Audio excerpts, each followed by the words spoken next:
So as content creators, as we've mentioned, we are our own brand, and most of us are not marketing experts or business experts, or, a lot of people, a lot of streamers are young, a little bit naive about some things and the repercussions when you say something that doesn't really float well with other people.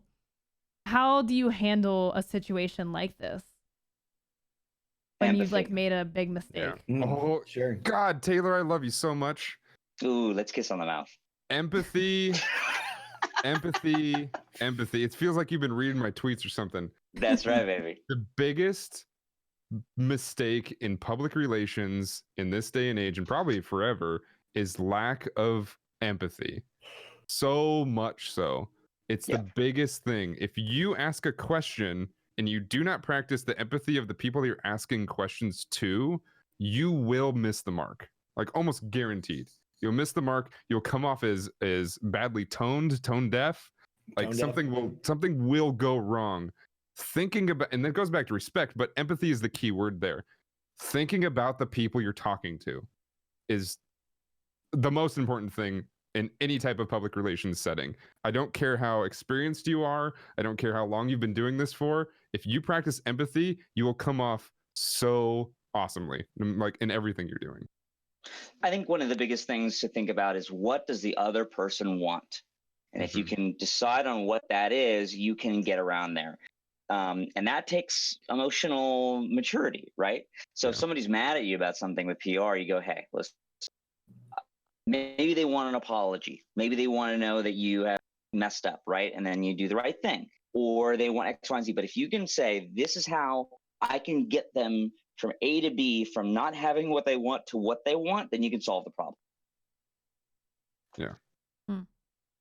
There's a comment in chat that says use common sense. Common sense comes off as insulting to a lot of people, because empathy is, in practicing empathy, like as much as I think to myself, oh man, like can you be that self-centered and that naive to just make a comment like that? And it's like, yeah, you can. Yeah. Like, things like that happen. That's not common sense. That is a practice. And Taylor said, it's maturity, and not everybody has that maturity yet. Maybe everybody has different walks of life. Everybody comes from a different place. Common sense changes so dramatically, and because of the internet, there is no such thing as common sense anymore, because the sense is so broad. Common sense comes from little pockets of where you grew up in. You have common sense within that pocket, and that pocket goes, and that culture changes. Culture changes so dramatically throughout things, and now that everything is combined together, all these, it's the Big Bang essentially of all these cultures crashing together on the internet, that there's no such thing as common sense anymore. So it's a little bit, I'm trying to think of the word, but it feels like you're shrugging it off and kind of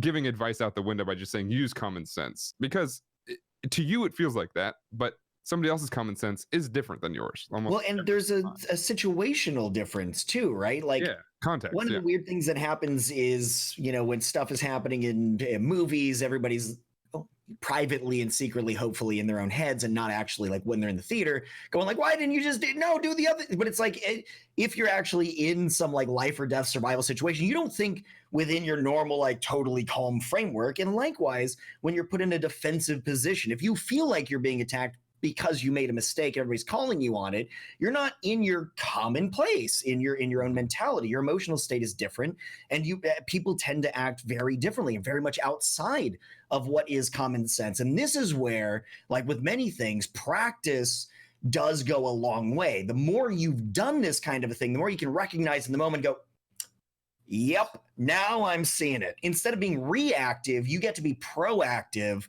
and take that higher ground for yourself, and be able to then recognize, and exactly what you were saying, Taylor, is like what the other people are looking for here. Why are they reacting the way that they are? What do you need to do in response to that kind of a thing? That's actually an appropriate and measured and reasonable reaction, not necessarily common sense in that colloquial kind of way.